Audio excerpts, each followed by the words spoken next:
Our Community Advisory Board is identified as a HIV stakeholder advisory board. So its landscape is a little different than some other CABs, where we really talk about the issues around HIV and AIDS so that we can gather feedback and to be able to provide some broader insight of things from a community perspective to the CFAR investigators. So really and truthfully, it's sort of a guiding body that oftentimes give the office that I work out of a lot of feedback and assistance and sort of work, the outreach work that we're doing in community engagement. The work that we do on our CAB board at UNC has brought a wealth of knowledge around that table over the last 20 years that I've been on the CAB board.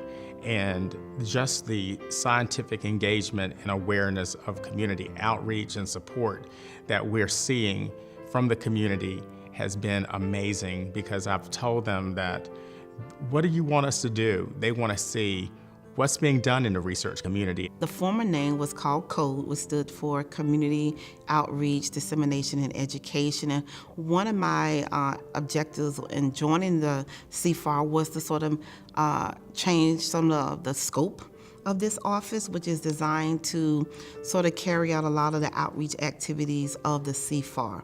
And so in bridging communities and research, I thought it was time to sort of follow the new landscape of how research and communities are working together. Our new initiative is going to be meeting 3 times a year so that we collect all of this data and all of this information from these meetings, and I disseminate it to them. And they can't wait till I get back from a CAB meeting to find out what has happened. What are we doing with this information? What is UNC doing with this data? What are we doing in the community? And I think that they want to know what's being done with the research, what is being done with the dollars, what is being done to make it better for us. And as much as I can tell them and can get out within an hour, I do. And I think that's what they want to know. And I think UNC does a great job in getting that information out to them. And that's one of the most important things that I think being a community member does for me, is to take this information and spread it throughout the community. We have a new name, and that name is called SEED, and SEED stands for Strategic Community Engagement, Education, and Dissemination.